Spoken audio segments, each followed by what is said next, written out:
No vídeo anterior, nós vimos sobre o vazio que Deus colocou no ser humano, em Eclesiastes 3:11. A eternidade foi colocada no coração de todo ser humano na criação, por vontade de Deus. Nós vimos que nosso coração anseia por intimidade, mas como que isso ocorre? Nós podemos dinamizar a ideia da eternidade no coração humano por meio de 4 depósitos. Sim, todo coração, embora isso não seja perceptível por cientistas, Deus vê no seu coração esses 4 depósitos vazios que Ele busca preencher em diferentes níveis de relacionamento. E esses 4 depósitos estão organizados de forma hierárquica. Sim, talvez você não saiba disso, mas Deus colocou essa hierarquia. E eu digo mais, se nós não preenchermos esses depósitos da maneira correta, você estará em constante perigo. Você não será pleno, por maiores as conquistas que você possa conseguir ao longo da sua vida. Quem preenche, portanto, o primeiro lugar? Obviamente, quem deve preencher é Deus. E esse preenchimento é de forma direta, quando você busca, em primeiro lugar, o reino de Deus e a sua justiça. Essa é a orientação de Jesus. Não pode ser em segundo nem em terceiro. A Bíblia é clara. Não adianta ser de qualquer jeito, em qualquer horário, se você não aprender a priorizá-lo. E Deus tem muito que te revelar quando você busca esse tempo com Ele.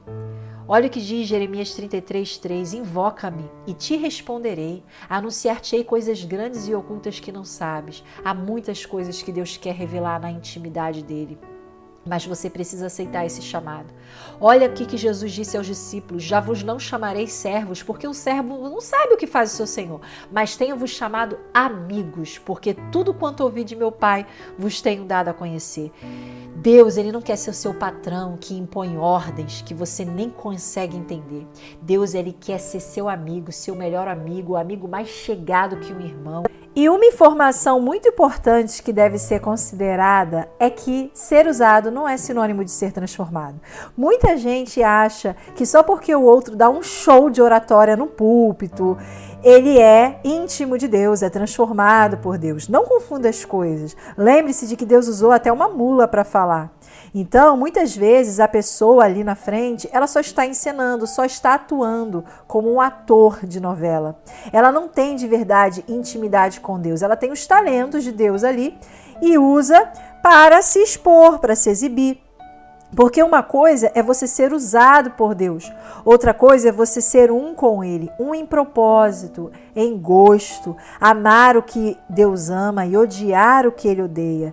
Sabe, é algo muito mais elevado e você não aprende a ser assim íntimo de Deus de um dia para o outro. É uma jornada, é um caminho. Mas como que isso funciona? Vamos analisar. Será que qualquer pessoa consegue ser íntima de Deus? Existe algum pré-requisito para o Eterno ocupar o vazio no nosso coração? Ou ele preenche assim diretamente, naturalmente, sem a nossa permissão? Aí que entra a palavra de Deus, porque essas respostas, essas perguntas têm respostas na palavra do Senhor. Para quem é a intimidade do Senhor? Salmos 25:14 nos responde. A intimidade do Senhor é para os que o temem, aos quais Ele dará a conhecer a sua aliança. Olha que lindo! A intimidade do Senhor é para os que o obedecem, em outras palavras, para aqueles que o reverenciam. E olha o que Ele vai fazer com essas pessoas. Ele vai dar a conhecer o compromisso, a aliança dele, porque Deus é um Deus de aliança. Bem, se a intimidade do Senhor é para os que o temem, e para os que não temem? Obviamente não é. Mas por que é só para quem obedece a Deus?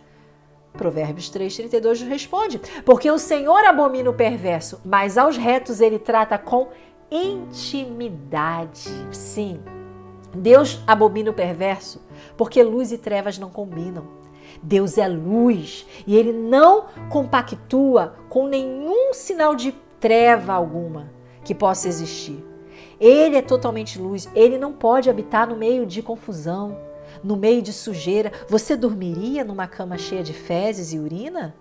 Você descansaria numa cama assim? Pois é, Deus também não descansaria. Ele quer habitar no meio de ordem, de decência, é assim que ele aceita. Só que isso não vem de nós. Para isso, para você ser reto, para você temê-lo, você tem de aceitar primeiramente a graça dele, que é de graça. Mas ele não te obriga. Assim como a gente viu no primeiro vídeo, Adão e Eva tiveram uma escolha de obedecer ou não a Deus. Ele não impôs nada, ele só mostrou os caminhos. E assim faz conosco. E você? Você quer ser íntimo de Deus? Como conhecer a vontade de Deus tendo certeza de que foi Ele quem falou conosco e não o nosso coração? Você que já é cristão, que aceitou o sacrifício de Cristo, que vive com Ele, como que você tem essa sensibilidade? Já parou para afirmar alguma coisa que você achou que era Deus, mas não era Deus? Olha, quando a gente ouve alguma coisa que parece ter cunho sobrenatural, ela vem de 3 possíveis fontes, ou do nosso coração, ou de Deus, ou do diabo. Sim, o nosso coração também fala conosco, só que nosso coração é enganoso, né? Como está em Jeremias 17:9, então não tem muita diferença com a voz do diabo. É desesperadamente corrupto. Portanto, eu posso sugerir alguns livros que podem te ajudar. Se você não conseguir comprar os 2, eu recomendo o primeiro, Como Conhecer a Vontade de Deus, de Maurice Vanden. É um livro prático. Para mim, mais prático que o segundo. Porque ele vai te mostrar passos para você descobrir a vontade de Deus. Porque nem sempre vai ser fácil. Muitas vezes Deus não vai responder imediatamente. Mas é claro que existem as estratégias óbvias. Eu vou deixar o link na descrição do vídeo para você conhecer melhor acerca desses livros, se você se interessar em querer saber a vontade de Deus de forma mais clara. Veja só, não tem mistério. Se você quer ouvir a voz de Deus, qual é a melhor fonte para se descobrir a voz de Deus? A palavra dele. Não tem mistério, certo? Existem outras formas de você buscar saber a vontade de Deus. Você tem de orar, você tem que buscá-lo em oração. Veja, lembra-se do que está em Jeremias, do que estava em Jeremias? Invoca-me. Deus quer que você o invoque. E ele vai se revelar a você. E o jejum, com certeza. Se você conjugar essas 3 coisas para a honra e glória de Deus, você vai conseguir descobrir o que ele tem para você. Porém, se você quer ser amigo de Deus, íntimo dele, você tem de entender uma coisa. Você pode fazer tudo isso, mas se você não silenciar a voz da sua carne, vai ser como correr atrás do vento. Você pode estudar a Bíblia, orar, até jejuar, mas se for um jejum, superficial, e eu não estou falando de que jejum superficial seria um jejum só de um dia, que você tem que jejuar 40 dias, não estou falando disso. Eu estou falando em relação à motivação.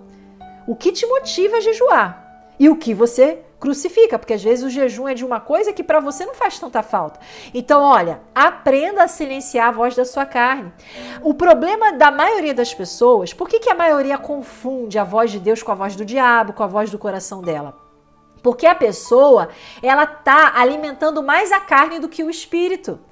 Ela às vezes até busca Deus, mas ela não tem tempo de qualidade. Ela ainda tá, fofocando, se deixa levar pelos ciúmes, pela falta, de bom senso muitas vezes, e ela nem vigia nisso.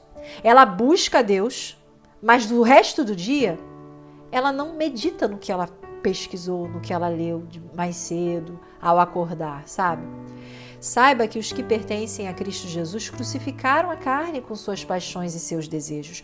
Tudo isso você vai tendo de aprender a crucificar e Deus vai te mostrando as áreas para você crucificar. Mas tem outros aspectos que você deve considerar. Além de você crucificar a sua carne todos os dias, porque são mortes, mas para a vida, são perdas para ganhos. Você tem que entender que você precisa ter um momento de qualidade, um tempo de qualidade com Deus, um ambiente para isso. Mas tu, quando orares, entra no teu quarto e fechando a tua porta, ora a teu pai que está em secreto, e teu pai que vê em secreto te recompensará. Você também precisa contemplar a natureza, porque Deus não se revela só por meio da Bíblia. As obras, os atributos invisíveis de Deus, a sua divindade, se manifestam aonde? Nas obras criadas por Ele, e a natureza está nisso. Deus pode se comunicar por meio da natureza, ao você contemplá-la. Uma pergunta que muitos fazem é como ouvir a voz de Deus por meio de sua palavra. A mordomia cristã, ela ensina o seguinte: Se você quer ser sensível à voz de Deus, além de crucificar a sua carne, de priorizá-lo, você precisa buscar ler alguma passagem da Bíblia, algum versinho. Tem gente que tira numa caixinha de promessa, mas você precisa meditar em algum verso ou em alguma passagem da Bíblia. E aí, ao longo daquele dia, você vai meditar naquilo. Antes, você precisa pedir orientação a Deus e fazer esse procedimento. Buscar qual é a palavra que Deus tem para você, seja na caixinha de promessas retiradas da Bíblia ou na própria Bíblia. Mas você não vai abrir a Bíblia, colocar o dedo numa passagem e saber assim. Não é assim que Deus trabalha. Mas você pode abrir a Bíblia, folheá-la e ali procurar algo que Deus tem a falar, algo que vai te chamar a atenção. E isso em tudo em espírito de oração, com muita atenção no que você está fazendo. Depois disso, você vai meditar naquela passagem ao longo do dia. E aí você tem de ficar atento em que for acontecer, que vai ter a ver com aquela meditação. E aí no final do dia, você vai ver se você conseguiu discernir ou não a vontade de Deus. Esse é o método que eu uso e dá muito certo. Eu tenho vários testemunhos em relação a isso e eu tenho certeza que dará certo contigo também. Lembre-se, a maior fonte de revelação de Deus a nós é a palavra dele. Por isso, aprenda a meditá-la, a priorizá-la todos os dias. E saiba, isso é uma questão de vida ou morte, porque o próprio Jesus falou: e a vida eterna é esta, que conheçam a ti, o único Deus verdadeiro, e a Jesus Cristo a quem enviaste. A vida eterna é o quê? Conhecer a Deus, o único Deus verdadeiro, e a Jesus Cristo. Então, se você não buscar tudo isso, você não vai conseguir preencher Deus em primeiro lugar.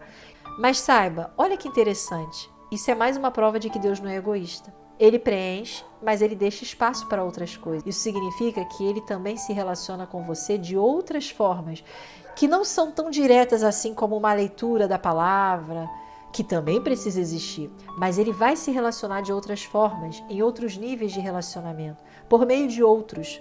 E como que isso funciona? Isso é o que veremos nos próximos vídeos. No próximo vídeo nós veremos o segundo depósito vazio do coração que deve ser preenchido. E eu espero que você acompanhe do início ao fim, porque eu tenho certeza de que em nome de Jesus sua vida nunca mais será a mesma depois dessa série. Aprenda a considerar cada área da sua vida que necessita de ser preenchida no seu coração. Faça isso de dentro para fora, mas nunca se esqueça que Deus deve estar em primeiro lugar. E nos veremos no próximo vídeo, se Deus quiser. Até mais.